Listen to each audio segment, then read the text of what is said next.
This is the Dollemore Daily, and I'm Jesse Dollemore. I want to thank Noom for sponsoring today's video, which is about where we are with the January 6th committee. I'm going to very briefly go through the timeline. There's like 6 steps that I see as important that lead us to where we are today, or yesterday, as it were, with Adam Kinzinger, the Republican representative for the 16th District of Illinois. Former Air Force veteran, Lieutenant Colonel, far higher rank than I achieved in the Marine Corps.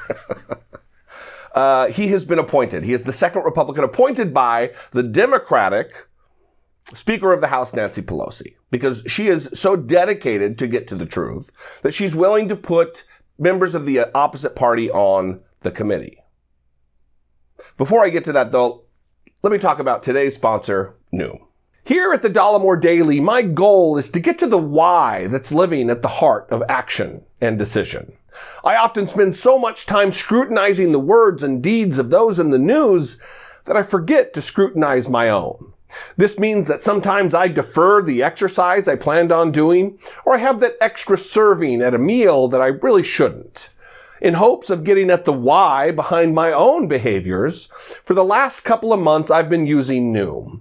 Through bite-sized science and thoughtful daily lessons, Noom exposes the behavioral chain behind your health choices, your why, and encourages you to make improvements through small, effective choice changes.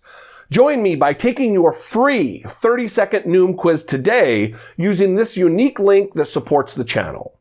bit.ly/Noom_Dollemore and see how easy it is to lead yourself into healthier habits with Noom's blend of proven psychology, AI, and the empathy of dedicated support specialists. In just 10 minutes a day, Noom educates you about your personal health while also helping you set reasonable thresholds to track and meet your exercise and diet goals.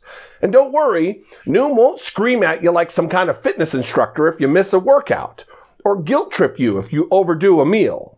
Noom's positive coaching from cognitive behavioral therapy trained professionals will help you get right back on track. So use my link, bit.ly/Noom_Dollemore, to complete your free 30-second Noom quiz and learn about your why to lead to real and lasting change within yourself. Okay, now let me very briefly, I want to talk about where we are with this. Early on, there was a proposal to appoint an independent commission that didn't contain members of the House, just independent members of the government, and there was a certain criteria that they would have to meet. Kevin McCarthy rejected that idea. So it forced Nancy Pelosi's hand into forming a select committee to look into the events of January 6th. Kevin McCarthy was recalcitrant about what the rules would be about the formation of this particular select committee. So Nancy Pelosi was forced to move ahead without him. She offered, with veto power, offered him the ability to appoint Republicans that he chose. She retained veto power. He chose 5 members, Jim Banks from Indiana, and notably Jim Jordan from Ohio. I talked about that in a recent video. And 3 others, all of the other 3 were also bad. All 5 voted against impeaching Donald Trump, and 3 of them actually voted to decertify the election results, voted against our democracy, voted against the tradition of a peaceful transfer of power. And Nancy Pelosi didn't reject all 3 of those. She just rejected 2. She rejected Jim Jordan, who is not there to get things done. He is there to be an impediment to progress, and Jim Banks. That's where we are. So Kevin McCarthy, like taking his ball and going home, decided, I'm taking everybody then. You're going to reject these 2 rejects? Then I'm taking everybody with me. And he took all of them.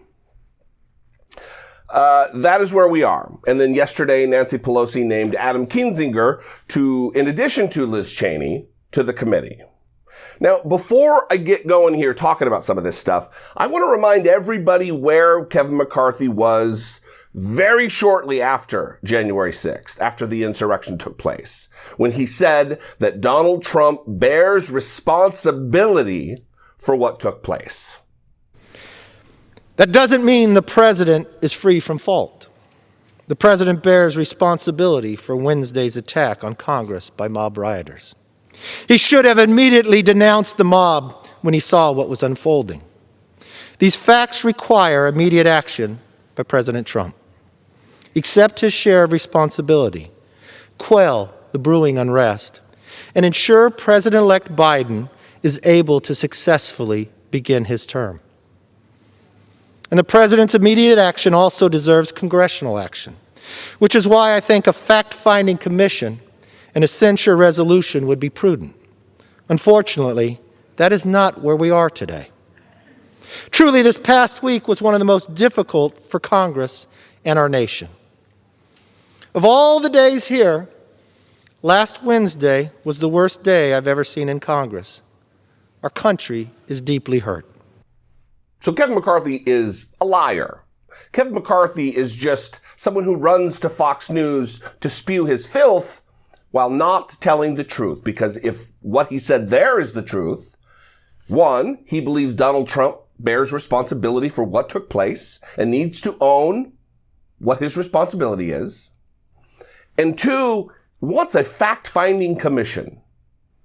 All of that he blocked. Why, you may ask? Well, that's because Kevin McCarthy spends a lot of time with Donald Trump at both Bedminster, his golf course, and Mar-a-Lago. The same man he thinks bears responsibility for the insurrection on January 6th, he's hanging out with. And if you bear responsibility for an insurrection, are you not an insurrectionist? So Kevin McCarthy is hanging out with the chief insurrectionists of the United States. That's where we are. And he is indeed, now that Nancy Pelosi has vetoed only 2 of his 5 members, he runs to Fox News to whine and complain to their one of several white supremacists who are trying to play down the January 6th insurrection. Watch this. Think about who she's objecting to. Jim Banks, who is a naval officer who defended our nation in Afghanistan and is chair of the largest conference, our caucus inside our conference. Jim Jordan, who is the ranking Republican on judiciary that has the jurisdiction over this, who has been on select committees. She decides that they're not worthy.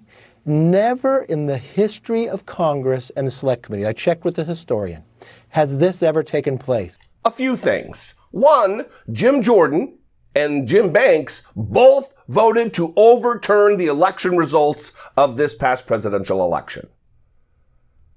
Stop your flag waving and pointing to his military service as though it's some kind of a panacea.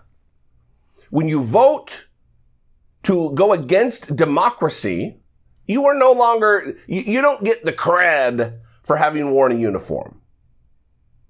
And two, there's a lot of things that we talk about these days, Kevin McCarthy, that have never happened in the history of our country.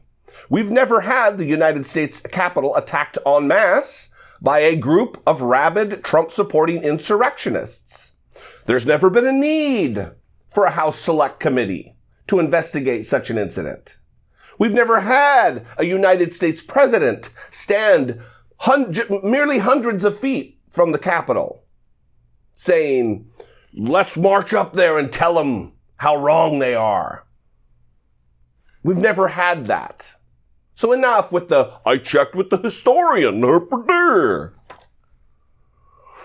And then here's the moment from yesterday with Nancy Pelosi on with George Stephanopoulos talking about appointing Adam Kinzinger and really kind of summing up where we are. Will you be appointing more Republicans to the committee like Congressman Adam Kinzinger? That would be my plan. So when will that be announced? Perhaps after I speak to Adam Kinzinger. But I'm not about to announce it right this minute, but you could say that that is the direction that I would be going on. He and other Republicans have expressed an interest to serve on the select committee. And I wanted to appoint three of the members that Leader McCarthy suggested, but he withdrew their names. The two that I would not appoint are people who would jeopardize the integrity of the investigation. And there's no way I would tolerate their antics as we seek the truth. And then here we are. I'm going to read Adam Kinzinger's statement that he put on Twitter. He released as a press release, and it is poignant. It is worth spending some time to listen to or read yourself, because it really encapsulates where we are as a country and why this is important. And why? Because now Republicans are calling for retaliation against both Liz Cheney and Kinzinger.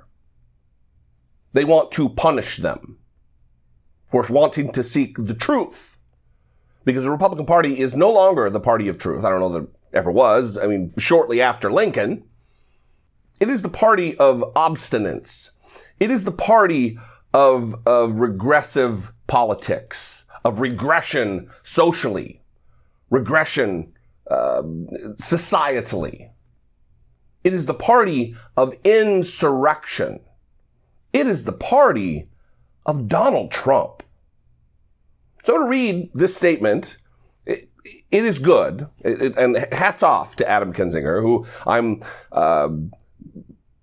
appalled by the policies of the Republican Party and perplexed by the fact that he still remains a Republican. Maybe he'll go the way of Justin Amash from Michigan and leave the party, but we'll see here. For months, we have searched for answers and what process we should use to get them. For months, lies and conspiracy theories have been spread, threatening our self-governance. For months, I have said that the American people deserve transparency and truth on how and why thousands showed up to attack our democracy, and ultimately what led to the insurrection at the U.S. Capitol complex on January 6th, 2021. Self-governance requires accountability and responsibility. My faith requires the same of me. Truth is necessary for order, and that's what I will do. Let me be clear. I'm a Republican, dedicated to conservative values, but I swore an oath to uphold and defend the Constitution. And while this is not the position I expected to be in or sought out, when duty calls, I will answer. This moment requires a serious, clear-eyed, nonpartisan approach. We are duty-bound to conduct a full investigation on the worst attack on the Capitol since 1814, and to make sure it can never happen again. Today, I was asked by the Speaker to serve on the House Select Committee to investigate January 6th, and I humbly accept. I will work diligently to ensure we get to the truth and hold those responsible for the attack fully accountable. That is where we are. It appears that even despite the obstruction and the conspiring to thwart the effort of the committee, they're going to get to the truth. This isn't the last chapter, though. Kevin McCarthy has a lot more tricks up his sleeve because he has this Trump lapdog, and he's going to do everything Trump says to do to try to avoid getting to the truth, because invariably the truth will lead us to Donald Trump's responsibility, the leader of the Republican Party, being responsible for the attack that left people dead at the United States Capitol. What do you think, though? You can call, leave me a brief voicemail, 714-576-4054. Of course, you can email me daily at dollemore.com. Thank you for your participation. Thank you for spending time with me. I appreciate you. Follow me on social media. I'd love to connect with you there. And I would ask that you, if you are in a position to do so, you don't have to budget it in. It's not a problem. And if I bring you value, to help support my work here on the platform, you can become a channel member here on YouTube by clicking the join button. And if you're already on Patreon and give to a creator over there, you can also use Patreon. Go to patreon.com/IDoubtItPodcast, which obviously is for my podcast, but it's also for this portion of the media creation that I do. Anyway, I love you guys. I appreciate you. Have a good day. Have a great week. Be genuine. Take care of one another.